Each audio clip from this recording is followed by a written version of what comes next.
All right, Ian, we have a Patreon poll topic. I need to write for the Patreon You do? today. Patreon.com/CU podcast. What do you see us doing there, Ian? I write.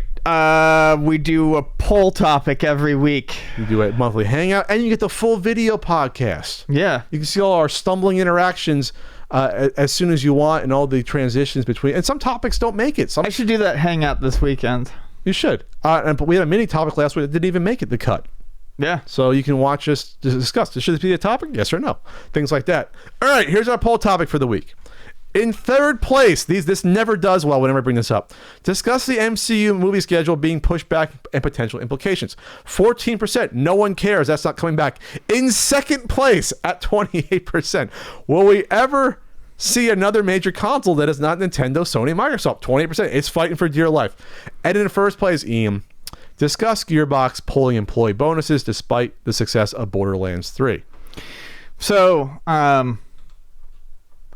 Gearbox Studios, makers of Borderlands, I like that game. In theory, but in practice, I find it hard to keep up on. Anyways, luckily it's easy to not support this company because Randy Pitchford, the CEO, appears to be a giant fucking douchebag. So last year when Borderlands 3 came out, they were told, employees were told that they would be getting fairly significant bonuses based upon the sales of Borderlands 3. Several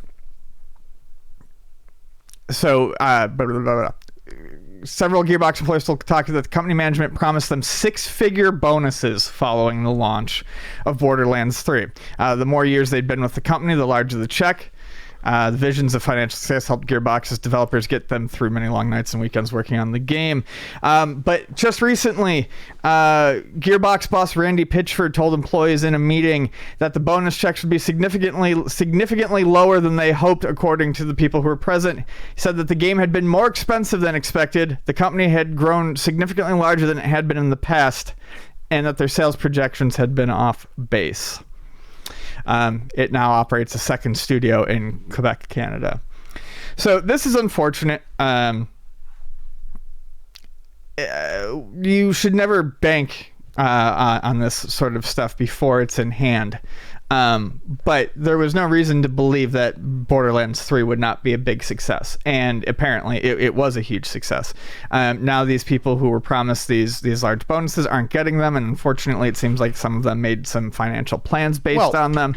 You left out the fact that according to this Kotaku article that they're paid below average what the industry standard is in return for the promise of bonuses. That's the big deal. So if I'm offered a lower salary, I'm not happy about it. But if I get a bonus that makes up well for it, I'm going to work at this studio then, versus going somewhere else and making a bigger guarantee. So they were paid lower wages for the promise of something that they're no longer getting. So basically, they were paid shit to make this game. And then now you like, what did you work so hard for? You said, I can make maybe $100,000 bonus, and now it's not there anymore.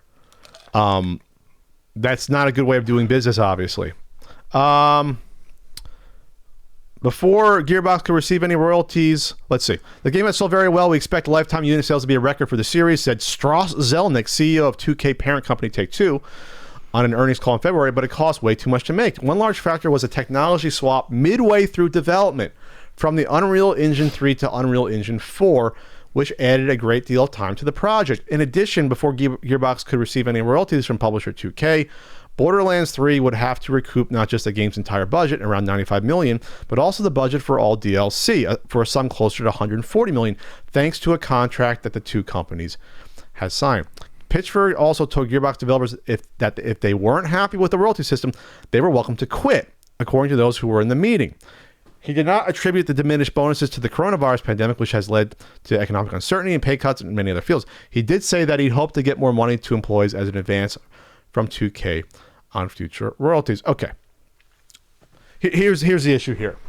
Management, if they knew that the cost was going to balloon on this, it was their responsibility to tell employees, hey, there's a chance that whatever, even if this game is a success, your check may not be what was promised, your bonus. Right. At least you give these employees the option. At least they know what the hell they're working hard on. But then maybe they can give them the option to explore other options.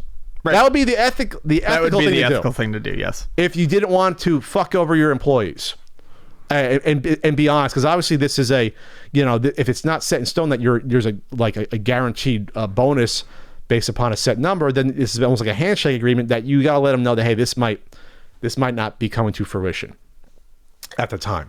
So Gearbox sent over a little press statement that blah, blah, blah, blah, blah, blah, blah, blah. In the most recent pay period, Gearbox talent enjoyed news that Borderlands 3, having earned revenue exceeding the largest investment ever made by the company to a single video game, have officially become a profitable video game, and the talent at Gearbox that participates in the royalty bonus system has now earned their first royalty bonus on that profit. Additionally, a forecast update was given to the talent at Gearbox that participates in the royalty bonus that's to set expectations for the coming quarters. So there you go. Setting expectations. That should have been done before. Yes. That should have been forecast 6, 7. When did this come out? Like 6 months ago, this game? When did this fucking game come summer. out? June, July, somewhere in there. August, July. Yeah. Gearbox is a private company that does not issue forward-looking statements to the public, but we do practice transparency within our own family. Oh, apparently you don't. Yeah, obviously not. Since we're hearing about this, I think it's a big slap in the ass to people that you got to find out, like, hey, where's my check? Oh, no, it's not happening, because I guess the fiscal year for the company just ended. So they probably expect it now, by early April. Yeah. All right. I don't know what else to say, but that this is obviously bad business. Yeah. And on top of that, Randy Pitchford's name comes up almost every year with something weird. Yeah. And on top of that, Pitchford took a $12 million bonus in 2016 when development started on Borderlands 3. The bonus did exist, according to two people with knowledge of what happened. Came out of the company's 60, not the 40% of the profits that were meant to go to employees, but whatever. Still. Well, if he could do the right thing and pass some of that around if he wants to, it's up to him. It's just slimy to yeah, it's very slimy. It's slimy to not let people know that they won't get their bonuses. I just never heard of a company doing that. Like, if it's a company-wide thing, you got to let people know. And then being like, if you're not happy with it, you can quit.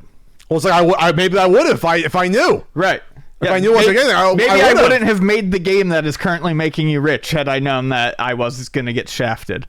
Why are they paying him a $12 million bonus? Randy Pitch, what is he doing that demands that sort of bonus?